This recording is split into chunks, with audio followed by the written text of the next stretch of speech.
Comienza Partida Doble, el programa de ciencias económicas por Radio UBA 87.9.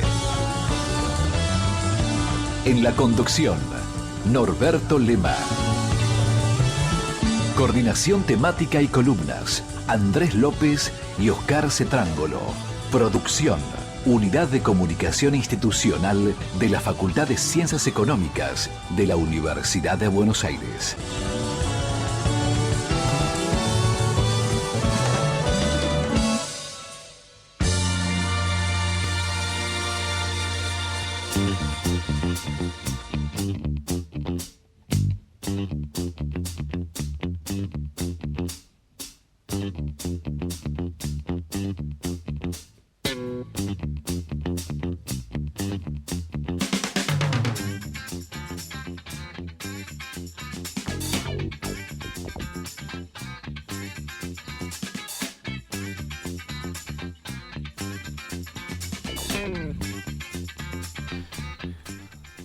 Buenas noches, arrancamos Partida Doble, el programa de la Facultad de Ciencias Económicas.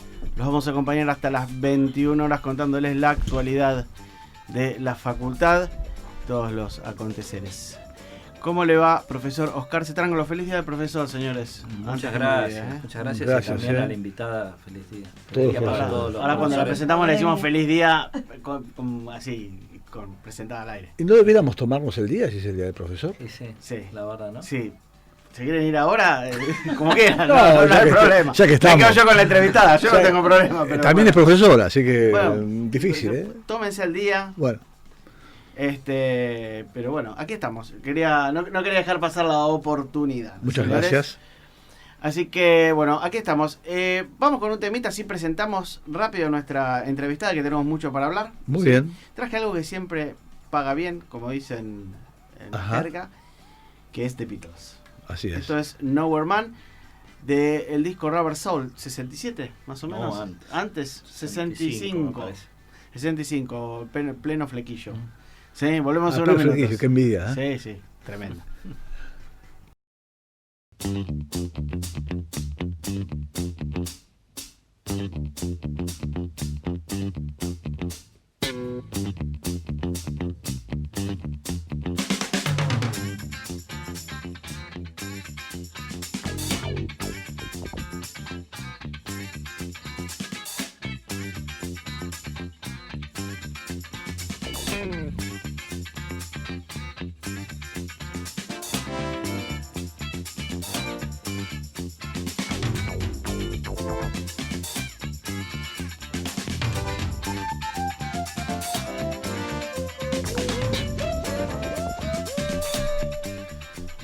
Seguimos aquí en Partida Doble. Profesores, por favor, presentemos a nuestra invitada del día de hoy. Sí, bueno, hoy nos visita María Inés Barbero, que es profesora, investigadora en nuestra facultad. Ella es en realidad historiadora, ¿no? Pues se dedica a historia de la economía y la historia de las empresas en particular. Una rama que... Sí. No sé si la gente identifica los historiadores con historiadores de empresas. Creo que la gente en general piensa... Historia de próceres. Claro, no es lo primero que se le viene a la mente. ¿Y las empresas no son próceres? Sí. Es parte de la historia económica, creo que es uno de los fundamentos de la historia económica, que tiene, por supuesto, una antiquísima tradición. Así que gracias, María Inés, por venir acá. Gracias a ustedes por invitarme. Y se nos ocurrió que un tema, por lo menos para arrancar, era algo que, si bien hoy es más conocido que hace 20 años, todavía no todo el mundo sabe de qué hablamos, que son las llamadas multilatinas, ¿no? Porque cuando empieza una empresa multinacional piensa en Ford, en Toyota, empresas que vienen de Estados Unidos, de Europa, Japón, pero desde hace mucho tiempo hay empresas que se transnacionalizaron desde América Latina, desde Asia, incluso desde África en algunos casos. Y entonces, ¿por qué no nos contás un poco de qué va lo de las multilatinas para empezar a poner a la audiencia en contexto? Ok. La palabra multilatina se usa para nombrar a las empresas multinacionales latinoamericanas. A veces se las llama también translatinas, pero multilatinas es el nombre más habitual, ¿no? Y hace referencia justamente a empresas que tienen su origen en países latinoamericanos y que han ido generando inversión extranjera en otros, internacionalizándose no solo a través de la exportación, sino a través de la inversión directa, productiva, de bienes, de servicios en otras economías. Techint sería un ejemplo, por ejemplo. Techint es el ejemplo más importante de la Argentina, junto con Arcor. Estas son de las grandes Alpargatas clásicas. en algún momento podría haber sido, ¿no? Bueno, Alpargatas tuvo inversiones en el extranjero a fines del siglo XIX, principios del siglo XX, pero eso es un caso completamente atípico y anormal. O sea, las multilatinas empiezan sobre todo lentamente a expandirse en los años 60, 70, 80, y después hay un gran crecimiento a partir de los 90 del siglo pasado, ¿no? Pero a mí la verdad que me interesa mucho ver también los antecedentes históricos. Soy historiadora, y entender un poco cuáles son los recursos, las capacidades que les permiten internacionalizarse, porque yo parto mucho de un libro que se llama ¿Pueden competir las empresas latinoamericanas? Un libro de dos autores, Grosse y Mezquita, que dicen, bueno, lo ven como algo prácticamente imposible, y en realidad hay muchos casos de empresas latinoamericanas muy competitivas que están no solamente en mercados regionales, incluso algunas ya tienen un alcance global. Techint es una, pero Cemex, la mexicana, es otra. Algunas brasileñas importantes también. O sea que ahí de a poco van saliendo del mundo latinoamericano para ir hacia el resto del mundo. Y decime, en la medida que se expandan, cambian de domicilio. El caso de, por ejemplo, Techint, que y a veces sí y a veces no. O sea, no siempre. Pero no hay una tendencia hacia irse al primer mundo. A cambiar de domicilio en el sentido de tener su sede. Sí, claro. Y muchas lo hacen sobre todo por conveniencia desde el punto de vista impositivo. Pero otras no. O sea, no. En la Argentina unas cuantas. En Chile, por ejemplo, no tanto. En México tampoco. Puede ser que tenga que ver también con, más que con lo tributario, con normas en relación a la transferencia de dividendos, a, digamos, cuestiones que van, estabilidad macroeconómica, cosas que van más allá de lo tributario, ¿no? Sí, es cierto. Claro, sí. claro. Vos decías, en realidad Argentina fue pionera en esto, ¿no? Si mal no recuerdo, también Bungiborn, ¿no? Pertenecía a esa inicial camada durante el modelo agroexportador, ¿no? Sí. Ahora, después, si tuviéramos que ir un poco más cerca en el tiempo, en los años 60, 70, ¿cuáles eran las empresas argentinas que participaban de esa primera ola de transnacionalización? ¿De qué fenómeno estamos hablando? Bueno, había muchas empresas industriales que se internacionalizaron. Yo estudié en particular el caso de Arcor, que es súper interesante, que arranca en los años 70, a fines de los años 70, con el proceso de internacionalización.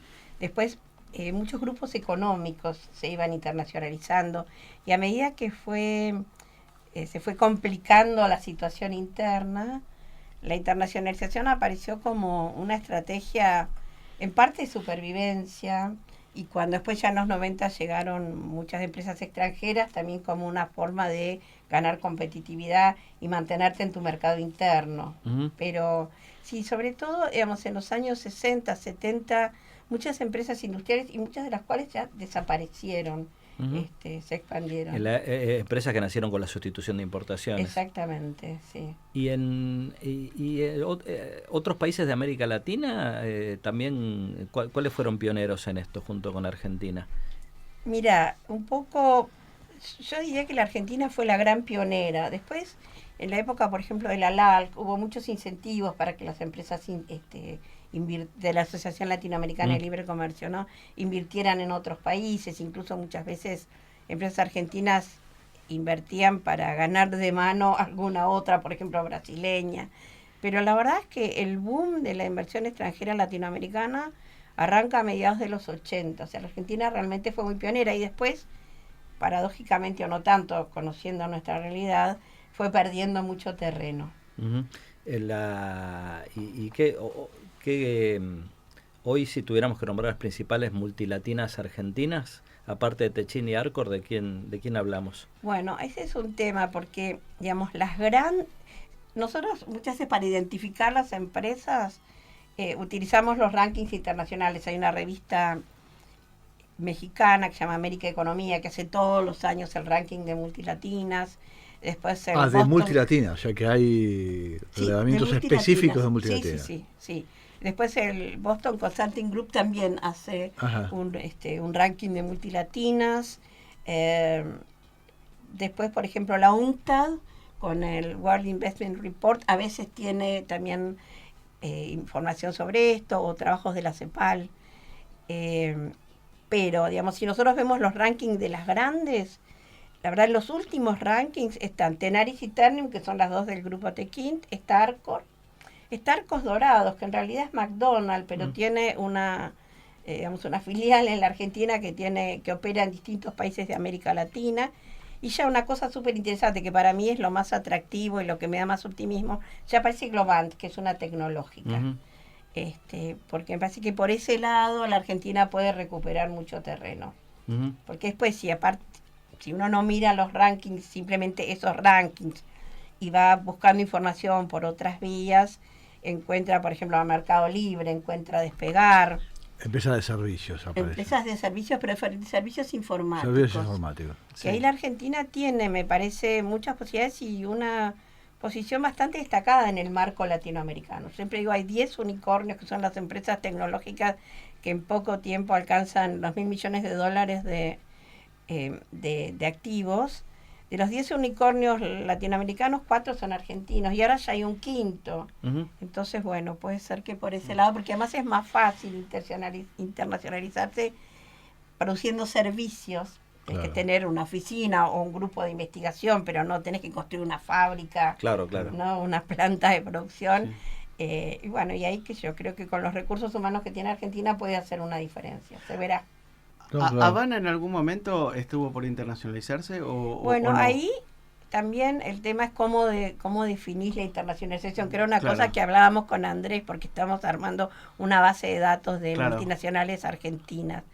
Y Habana lo que tiene son muchas franquicias afuera, tiene locales afuera, hay muchas empresas que tienen este tipo de internacionalización. Porque el producto es netamente argentino, no se hacen alfajores en otro lugar del mundo. Entonces no, pero tienen empresas que venden. Claro, que lo venden. Que tienen los locales y que venden. Claro, porque tenés el modelo de instalarte con una fábrica, pero también te puedes internacionalizar franquiciando, ¿no? Digamos. Sí, exacto, que esa es una vía también. Especialmente cuando no tenés plata para... Claro, el tema es cómo hacer... Bueno, pero es una buena forma de poder hacer piso de capital para poder después de otra manera dar el salto, ¿no? Bueno, puede haber una empresa que tenga una franquicia de una empresa norteamericana para trabajar en América Latina. Es el caso de Arcos Dorados, me parece, claro, ¿no? Exactamente. Pero me interesa más lo que decías antes. ¿Cómo es que se define una empresa multilatina?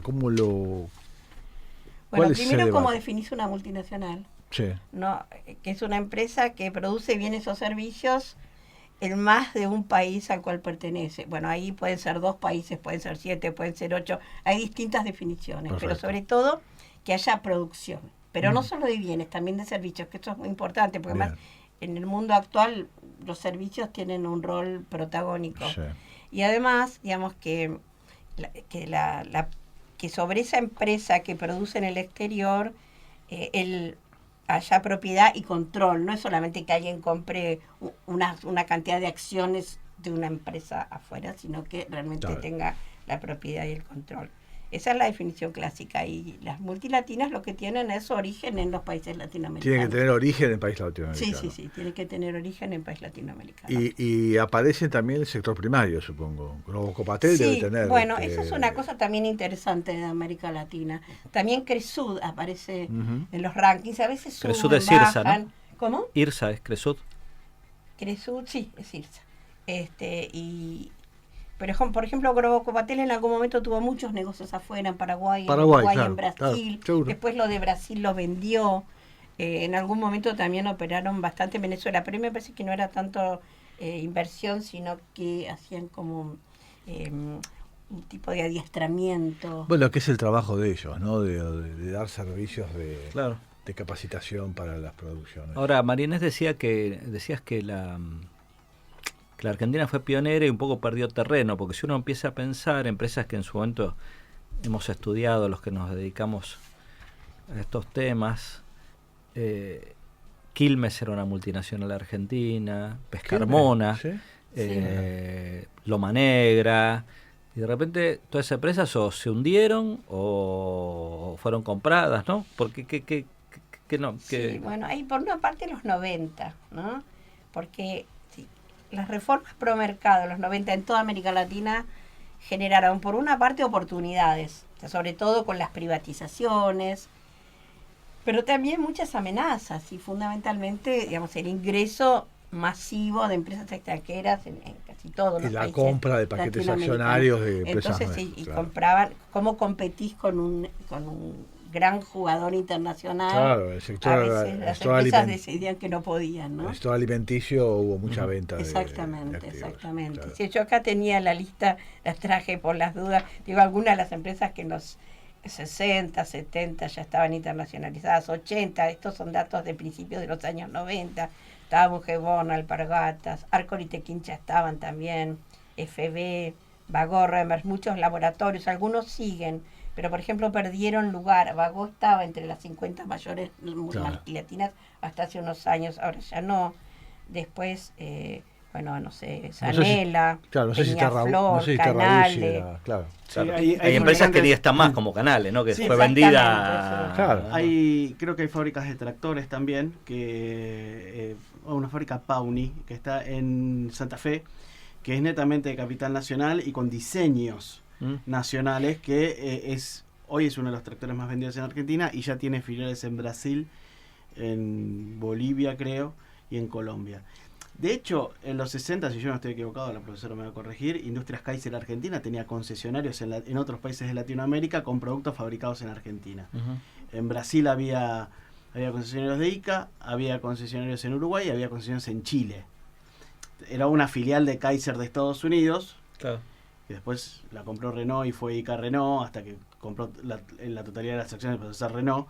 Pero había concesionarios de ICA de productos fabricados en Argentina en otros países de Latinoamérica. No sé si eso pintaba como transnacional, pero el capital, parte del capital de la ICA era nacional, ¿no? Sí. Sí, era una empresa mixta, sí, Claro. argentina-norteamericana, después la compró Renault. Claro. Lo que pasa es que por lo que me preguntaba él, sobre todo, bueno, ahí hay como muchas zonas grises. Claro. Es multinacional una empresa que solamente tiene... Depende, o sea, Claro. porque muchas veces el proceso de internacionalización es un proceso gradual en el cual primero una empresa exporta y tiene un agente en otro mercado, Claro. y después pone una filial comercial porque Claro. ya tiene suficiente escala como para saltar a la gente, y después la filial productiva. Esto lo estudiaron economistas, lo estudiaron historiadores sobre el gradualismo en el proceso de internacionalización. Pero por lo que vos preguntabas, o sea, ¿qué pasó con las empresas argentinas? Muchas se vendieron en los 90 y después vino la crisis del 2001 que fue fatal. Realmente fue algo que golpeó muchísimo a las empresas, como si empresas como Quilmes.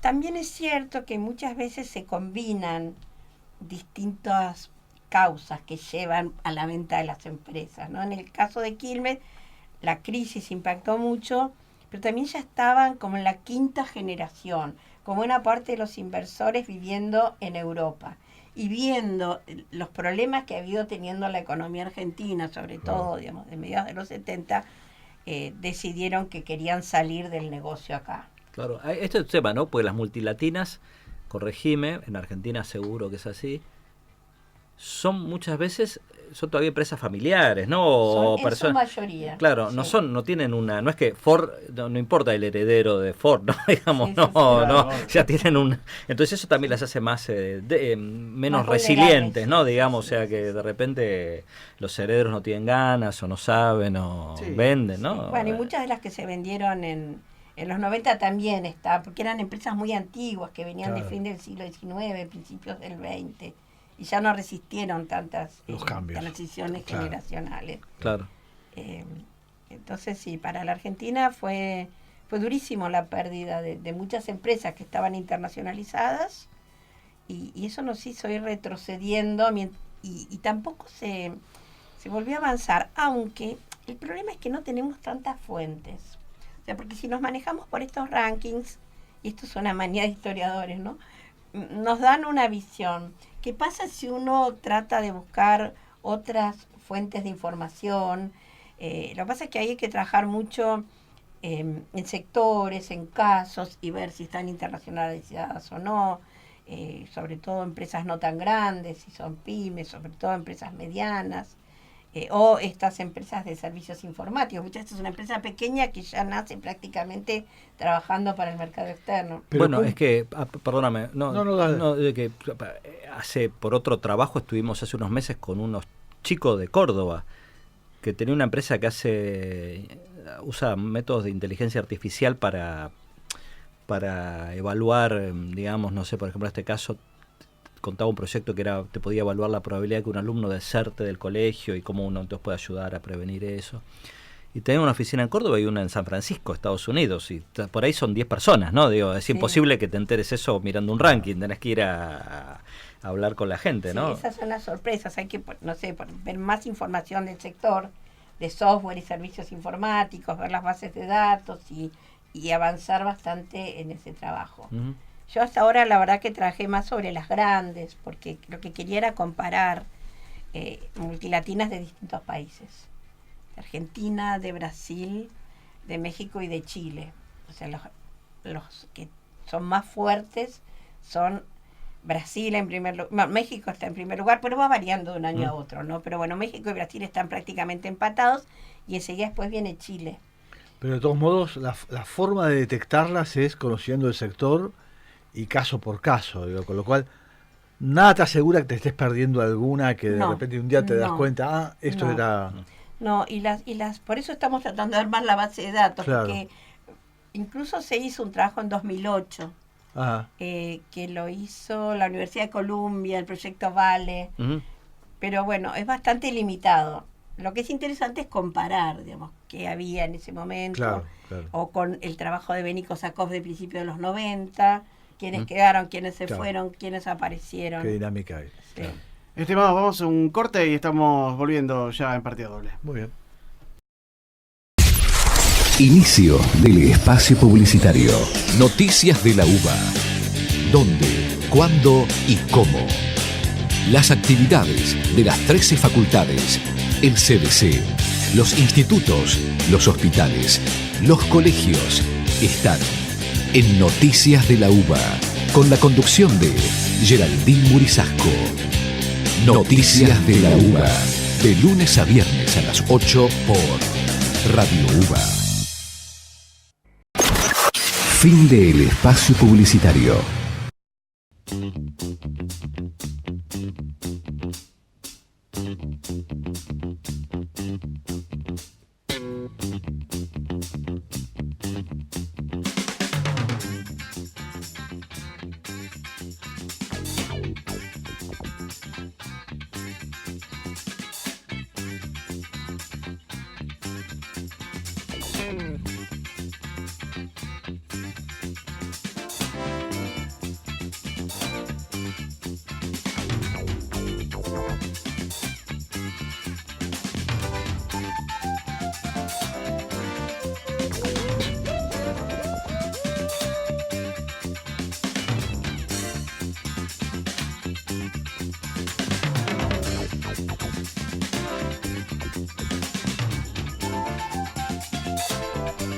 Seguimos aquí en partida doble, profesores.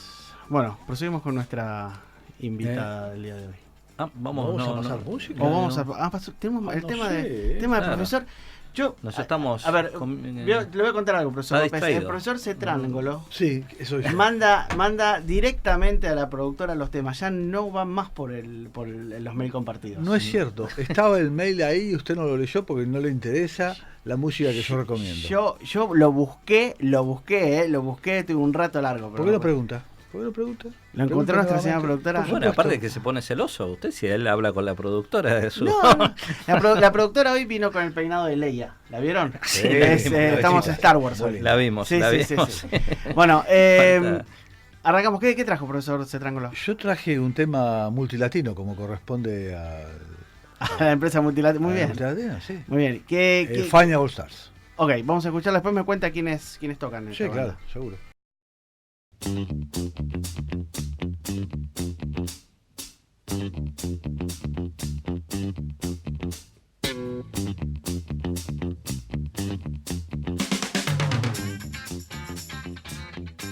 Me gustó mucho el tema musical. Fania. Disculpe que no lo había presentado, estaba muy enganchado con el tema de la historia de las multilatinas. Está muy bien.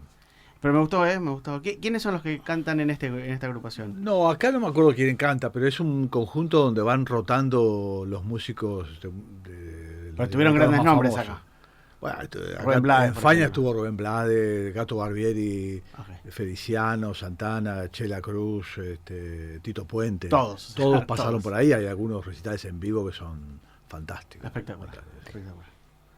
Seguimos con nuestra entrevista, profesor. Estamos López. con Marines Barbero, hablando de las multilatinas. ¿Sabes que te quería decir una cosa? Porque vos me preguntaste sobre el tema de empresas familiares. Sí. Y son, bueno, no las nuevas, porque cuando uno trata de identificar los rasgos principales de las multilatinas, hay una diferencia importante entre lo que yo llamo las multilatinas clásicas y las nuevas, que son fundamentalmente las de tecnología, digamos, de la información, ¿no? Esas son diferentes.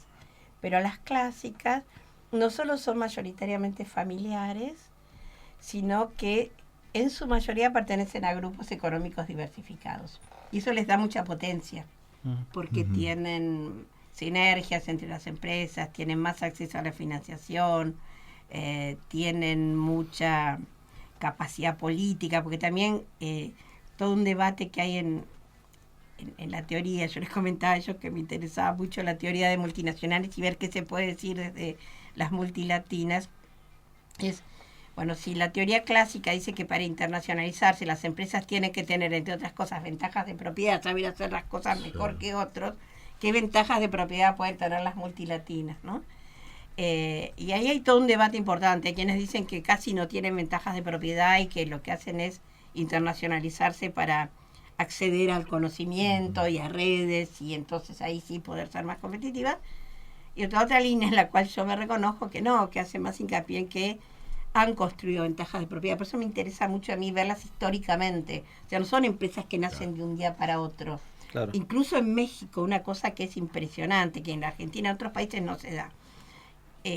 Muchas de las multilatinas mexicanas son o herederas o directamente parte de los grupos que se crean en Monterrey a fines del siglo XIX y principios del siglo XX.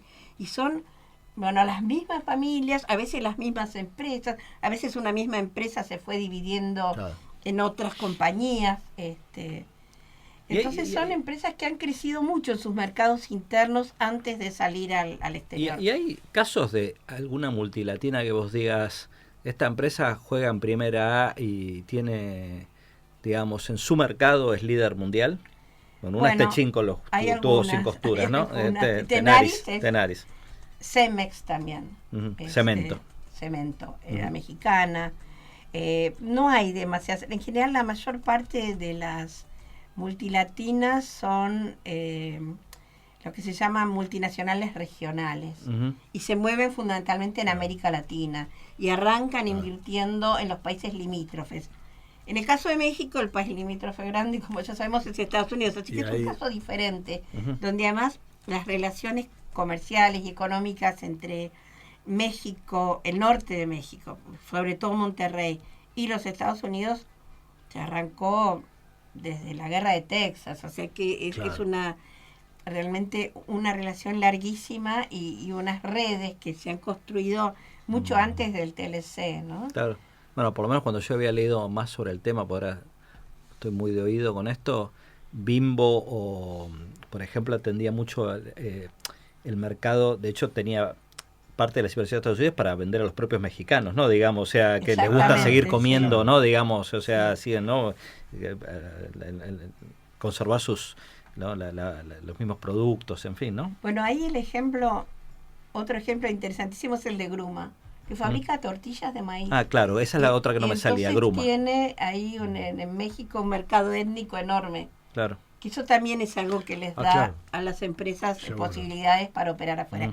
Igual, digamos, arrancan como regionales. Y por ejemplo, el caso de las chilenas es interesante porque arrancan casi todas en Argentina. Claro. Y después van moviéndose.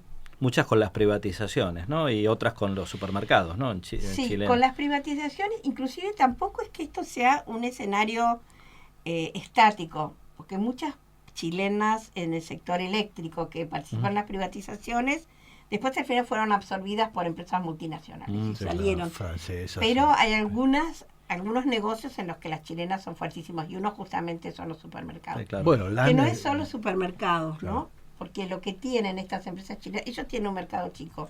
Entonces, las grandes empresas de retail, fundamentalmente Cencosud y Falabella, son empresas que tienen lo que se llama el retail multiforma. O sea, tienen el supermercado, tienen empresas de producción grandes propia de, tiendas, claro. como department stores. Claro. Sí, sí. Pero tienen artículos también, para el hogar como, sí, ¿no? Como equipamiento del como- hogar, como Sodimac, Sodimac, por sí, ejemplo, claro. o Easy. O Easy, claro. Pero después van entrando así también en el sector financiero y tienen sus tarjetas de crédito, Claro. y tienen compañías de viajes, o sea, tienen realmente muchos negocios inmobiliarios como los shoppings, como digamos, Sí, sí, el claro, center, son- que es de Cencosud. Y eso les da una potencia enorme. Creo que dentro de las chilenas son de las más interesantes por su poder de penetrar los mercados y evitar que las grandes entren en Chile. Y yo creo que fue, bueno, una de las dos, ¿no? O Cencosud o Falabella, que compró a Carrefour en Colombia. O sea, que son ¿Ah, sí? realmente muy fuertes. Para Sí, muy, muy potentes. bajar la sí. competencia. Pero en realidad no hay muchas globales, la verdad. Pero, de todas maneras, una cosa importante es que si uno ve también el proceso histórico y no solamente la foto, van avanzando hacia Europa, hacia Estados Unidos, y no solamente las mexicanas en Estados Unidos, por ejemplo las chilenas, así como hacen, compran empresas norteamericanas, compran empresas europeas. Muchas veces al comprar empresas europeas son empresas que ya eran multinacionales, entonces se van ampliando. Se van Claro. ampliando. Si uno va viendo cómo cambia la proporción de inversiones en América Latina y en otras regiones, va creciendo.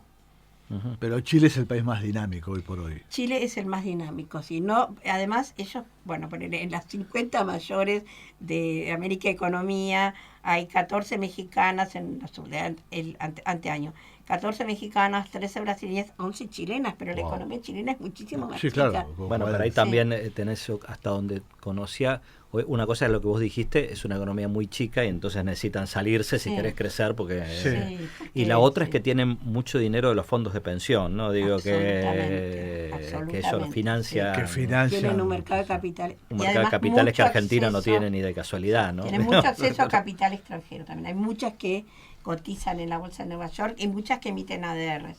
Ajá. Entonces, eso les da también una potencia financiera muy grande. Y digamos, invierten afuera no solamente en busca de mercados, sino también de recursos naturales, por ejemplo, las papeleras. Claro. O Concha y Toro, la vitivinícola, tiene no solamente bodegas, sino también viñedos en la Argentina. Sí, sí. Que ellos, bueno, tienen una Claro. capacidad limitada. Una cosa, ahora estoy pensando, ¿no? Pero no sé si por ahí es absurdo o si alguien lo ha mirado esto. Pero yo tendría la impresión de que en Chile hay una cultura de negocios más como en México, más cercano al modelo estadounidense, ¿no? Digo, y aquí en Argentina tal vez no es así. ¿A alguien que esté mirando este tipo de cosas, diferencias así en la cultura de negocios, si eso tiene alguna manera de ser definido, ¿no? Mira, en el caso de Chile se habla, por ejemplo, de una revolución gerencial, se habla de una nueva clase empresaria. Esto, por supuesto, después del golpe. En realidad son todas empresas que, las multilatinas chilenas, en su mayoría se beneficiaron muchísimo con las privatizaciones. Compraron muy barato. En Chile, las privatizaciones en Chile. Sí, en Chile. Compraron muy barato, compraron incluso en 2 tandas, porque hubo 2 tandas de privatizaciones. Eso por una parte. Pero es cierto que fueron desarrollando modelos de negocios muy competitivos. Porque cuando uno se pregunta cuáles son las ventajas de propiedad que tienen las empresas latinoamericanas que les permiten acceder a mercados externos como inversión directa, hay poca, digamos, investigación y desarrollo de base. No sé, Petrobras sí es súper especialista en exploración, Sí, offshore, claro. offshore, Es un sector especial, ¿no? sí, Claro. digamos, a muchísima profundidad, Claro. pero y muchas veces hacen I+D, pero un fuerte importante es el management, o sea, el modelo de negocios, la profesionalización, las redes de distribución, y eso entonces les da mucha competitividad. Claro. Sobre todo en otros países latinoamericanos. Y eso está muy favorecido cuando se van integrando con los distintos sectores. Claro. Porque van ocupando más porción del mercado, ¿no? Totalmente. Y cuando compran empresas de países desarrollados, ahí incorporan un montón de conocimiento que les permite, digamos, mejorar mucho su posición competitiva. Y si te preguntan, ¿qué ventaja tiene para la Argentina que haya multinacionales basadas en Argentina? Porque el razonamiento clásico es, ¿por qué no siguen invirtiendo acá? ¿No? Yo decía, seguro que me van a hacer esa pregunta. Y Pensaba porque, en el auto, ¿no? Hay mucho escrito, ¿no?, sobre si les conviene o no les conviene a los países. Yo creo que tener empresas que sean competitivas, que operan en el mercado local y salen cuando en realidad en parte se satura el mercado local y aparecen oportunidades afuera. A mí me parece que además pueden generar sinergias, pueden generar, no sé, ponerle Tequín, puede generar toda una red de proveedores acá. Pero bueno, incluso se dice que en Europa, a medida que las multinacionales se fueron independizando del Estado, ya en la segunda posguerra, empezaron a cumplir menos los acuerdos que se habían hecho y aceptar menos las regulaciones locales. No sé, no tengo una respuesta para esa pregunta. A mí me parece que es bueno para un país tener empresas competitivas. Ahora, bueno, porque también uno puede decir, esas empresas, si no estuvieran afuera, tendrían más problemas para funcionar acá, porque quería Arco. Claro. Si tiene que depender solo del mercado local. Claro, hoy. tal vez es una manera de sobrevivir aún en el propio mercado. Exactamente. No, claro, tener escala y Claro, sobrevivir escala ante y- circunstancias Sí. especiales, claro. Estimados, vamos con la agenda, 2 minutitos nomás, ¿sí? Sí. Primero, algo que nos mandaron de la Fundación Geo, ¿sí? El día de mañana va a estar el profesor Daniel Heyman, que estuvo aquí en nuestro programa, y el profesor Pablo Yaliu, economista también y dirigente empresarial. Esto se va a hacer en la sede de Cava de la Fundación Geo, miércoles 18 de septiembre de 17:30 a 21. ¿Sí? Se pueden inscribir en fundaciongeo.org.ar /coloquio y allí le van a dar toda la información. Y vamos directamente con lo que tiene que ver con nuestra facultad. Se aproxima la semana de jóvenes graduados, 16, 17, 18 y 19 de septiembre. Ya el día de ayer comenzó. Se realizarán actividades académicas y profesionales gratuitas para todos los graduados. La cátedra de servicio de referencia e información de la carrera de Bibliotecnología y Ciencias de la Información de la Facultad de Filosofía y Letras de la UBA y el sector de referencia especializada de Biblioteca Central, profesor Alfredo Palacio de la Facultad de Ciencias Económicas de la UBA, los invitan a participar de la primera jornada de referencia que se llevará a cabo el día 19 de septiembre de 2019 a partir de las 9 horas en la Facultad de Ciencias Económicas de la Universidad de Buenos Aires en el aula 212. Mañana se presentará también el libro de la burocracia a la organización Red con sus coordinadores Jorge Walter y Zulema Bez. El evento se llevará a cabo a las 18:30 en el aula 212. Y el 26 y 27 de septiembre el Instituto Interdisciplinario de Economía Política de Buenos Aires y la Sociedad Argentina de Economía Regional los invitan a la 8ª Conferencia Anual Internacional Los Desafíos de las Regiones en Desarrollo, Políticas Públicas, Gobernanza y Sustentabilidad en la Facultad de Ciencias Económicas de la UBA. Y del 1 al 4 de octubre se realizará la ECON. En unos días se podrá encontrar información en nuestra página web www.economicas.uba.ar. El Facebook de nuestra facultad lo pueden encontrar en Económicas UBA. El Twitter es @ubaeconómicas e Instagram FCEUBA. Muy bien, Estimados, hicimos rápido Pasamos- la agenda, ¿eh? perfecto. Podemos favor. pasar el último tema y luego cerramos con ¿Qué, María Inés. ¿Qué nos trajo, profesor? Traje un López? tema de un grupo funk bastante innovador de Mucho fines de los bajo y batería. 60, Sly and the Family Stone. Ok, Se llama Underdog. perfecto. En inglés el underdog es el que viene a desafiar a, ¿no? Que tiene muy pocas chances de ganar. Ah, y ok. entonces Las las multilatinas son underdogs, ¿no? Digamos en la... Perfecto. Con vuelta, muy bien. Y acá Hay que está, pensar. está todo muy Hay que pensado, pensar pero demasiado. muy pensado, ¿eh? Muy pensado. Lo de No Man, si se lo ponen a pensar, también estaba meditado, Está ¿eh? muy bien. Deberías explicarlo, ¿no? En un ratito, no tenemos tiempo. Después de las Prefiero 9. aprovechar a nuestra Bien. invitada. ¿Qué pensaste en empresas sin nacionalidad? Exacto. La señora sabe. Muy bien. No era tan difícil. No, Está no. muy bien. Ya volvemos.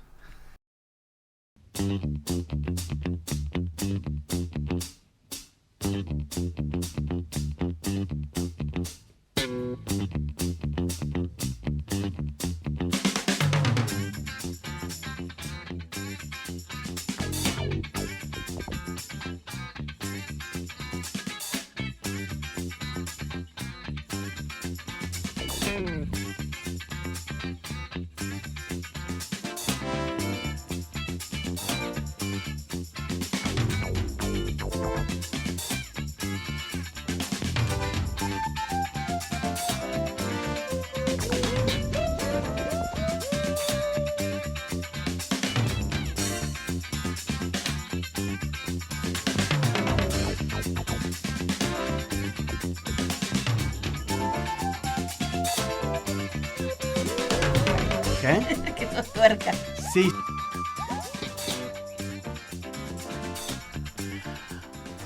Seguimos en partida doble, último minuto y medio Sí. de programa. Estábamos hablando con María Inés en el corte sobre una multinacional argentina legendaria, Siam, ¿no? Cómo la gente se olvida. Yo doy clase en San Andrés, María Inés también, ¿no? Y no me acuerdo cómo surgió la última clase que mencioné, porque yo doy historia del pensamiento económico, nada que ver, que mencioné, creo que está refiriendo a la universidad competidora, y les digo, porque ustedes deben saber que Ditela es uno de los pioneros de la historia argentina. Me miraron como si les hablara de física cuántica, no tenían la más remota idea de toda la historia de Siam, Ditela, etcétera, ¿no? Que para nosotros fuera como algo icónico, Bueno, ¿no? yo, en mi tesis de grado, hice una tesis sobre el golpe de Onganía en el año 66. Cómo lo reflejaban los medios. Al día de... Y de ahí salió un trabajo por el costado de cuáles eran los productos icónicos que se fabricaban en la Argentina que estaban mejor recordados por la gente. Segunda, después del Siam Ditela, está la heladera Siam. Claro, sí. Claro. Que era eterna. Que era eterna, que hay muchas funcionando todavía. Es uno de los íconos de lo que fue la producción argentina en los 60. Claro. Y después el rastrojero también, ¿no? Y un poco las multilatinas también sirven para pensar que no todo estuvo mal en la sustitución de importación. Esto es muy importante. Claro. Son muchas de las empresas que se internacionalizaron, bueno, nacieron durante la ICI o incluso antes, y construyeron ventajas, o sea, en paralelo con aprovechar todo lo que el Estado les ofrecía. Bueno, igual que los coreanos, ¿no? Digamos, Sí. si vamos a Exactamente. comparar. En algún momento la fábrica militar de aviones de Argentina era una empresa que se estaba proyectando hacia el exterior muy bien. Hoy estamos... Claro. No, No, Puedes podemos, ¿no? invitarlo a Alejandro Ortopoulos alguna vez. a que nos cuente Porque él trabajó sobre el pulque. sobre el Sí. pulque, Sí, sí. así es, Muy sí, bien. tiene un libro, ¿no? Sobre el Un tema. libro sobre sí. Sí. Bueno, se nos acabó el tiempo, Se ¿no? acabó el tiempo. Gracias, María Inés, muy No, interesante. gracias a ustedes. Te invitaremos otra vez porque, como te dijimos, siempre uno se queda sin tiempo, ¿no? Exactamente. Gracias, gracias. Nos volvemos a encontrar nosotros en una semana a la misma hora, 20 horas. Gracias, chau. Chao. Chao, gracias.